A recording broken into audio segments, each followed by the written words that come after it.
As a startup or someone that is planning to start your business, the most important thing you need to think about is how are you going to distribute your products or services. My name is Jacqueline Bijira Nuamanya. I'm a business coach and a certified IFC trainer.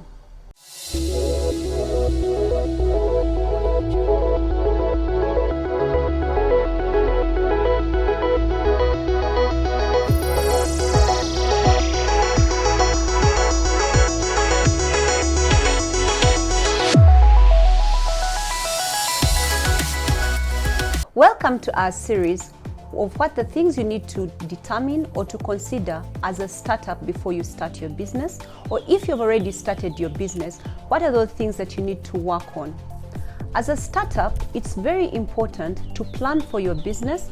You remember we had already talked about your unique selling proposition, and we had also already looked at who are going to be your customers, and you created your customer persona. Today, I'd want us to look at distribution channels. How is your product or service going to come from you to your customer? Traditionally, we used to have physical locations, but with time we started having online locations like Amazon's and the eBays of this world. But at the moment, especially after the COVID pandemic, we realize that it is very hard to have just a physical location. Most businesses need to have brick and mortar, but they also need to have an online presence. So, if you are planning to start a business, these are some of the things that you need to consider. If you are looking at a physical location, what are the things that you're going to look out for? One, you're going to look for accessibility. Is this location accessible to you, accessible to your clients, and also accessible to your employees? Is this a place that you can easily go to? Is there ample parking? Is there a footprint? How accessible is it for your clients? Because remember that location is very, very important when you are thinking about a business or where you are going to locate your business. The second is competition. When you are looking for a place to put your business, a physical location especially, look at the competition around you, especially your direct competition, people that are doing the same kind of business that you're doing. Are there so many in the location that probably you need to look for another place? But also, could it be that you need them to be there? For example, car dealerships, electrical companies, materials, things like that. You'll find that all of them will be located in the same place. Why? Because someone will want to look at a car and want to compare 2 or 3 different dealerships before they come to buy from you. So at times it's not bad to put your business or your shop in a place that has similar competitors, because at times it's very important for them to look out for different products, and maybe the person, after seeing 3-4 different places, will come back to you. But if it's something like a restaurant or a salon or something like that, you will then maybe need to consider, if it's overly saturated, to go to another location where you're not going to face direct competition. The third is, what are the hidden costs in this location? Sometimes we do not consider some of these things. Do you need to give deposits? Do you need to have parking fees? Do you need to pay for the bathrooms? What are the hidden costs therein? And before you determine to put your business in that location, can you handle those costs? And are they costs that actually you want to handle? Or there could be another location that you don't need to pay for those costs. Because I know that, for example, in the Central Business District, you have to be able to pay a premium in goodwill to be able to get a very good shop. But is your business at that stage to pay that goodwill? So look out for the hidden costs and make sure that those are not costs that are going to affect your business. The other is, what is the potential for growth? At times we set up businesses because we are still young and growing, but you also need to ask yourself, will this place take me up when I need to grow, when I need to expand, when I need more clients? For example, if it's a clothes shop, can 2 or 3 people dress up at the same time as they're trying on their clothes? Think long term, what will this be for you? But this should not be a deterrent, because you can still start small and then grow into another space and move. But at times when people are used to your business, are used to the location, you would not want to keep moving. So have that in mind, to the growth capacity that it can take. In 5 years, in 10 years, can that space still hold your business? Now, remember that we said that every business needs to have a physical location, but you also need to build your online presence. So when you're looking at your online presence, what are the things that you're going to look out for? The first is, how is your online shop going to work? Are you going to have it on WhatsApp? Is it on Facebook? Is it an Instagram shop? Exactly where are people going to view your products from?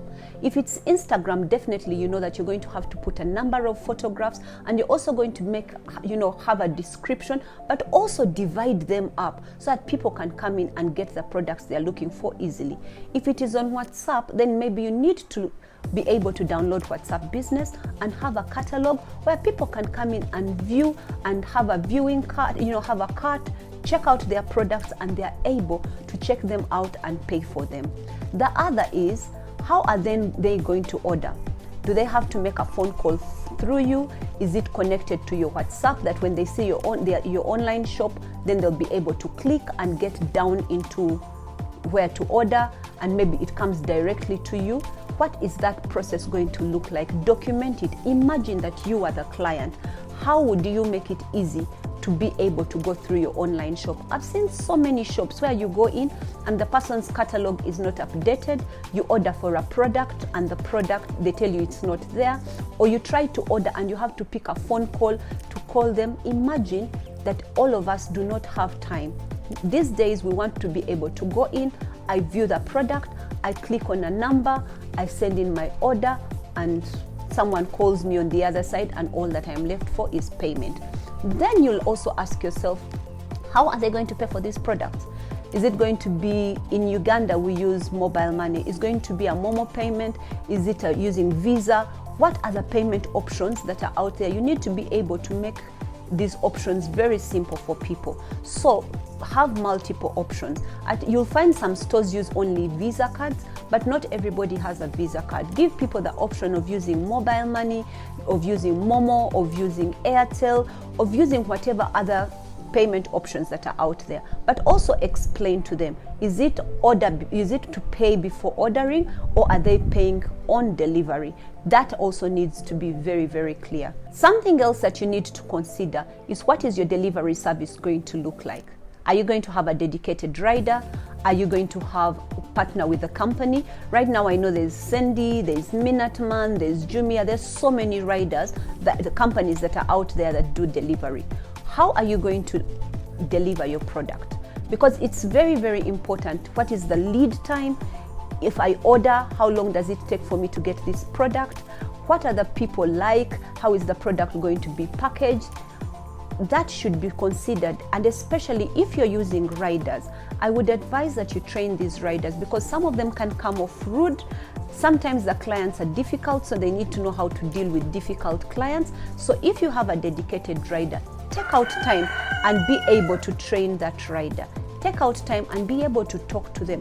Let them dress smartly. Let them smell good. Let them know the kind of things that they can answer the client. How do they deal with a difficult client? Because remember, these are the people that interface with your clients. So it's very, very important for them to be the face of your company. It's very important for them to come off professional. After you have had your products delivered, then you need to have the final thing that you have to think about is, do you get feedback?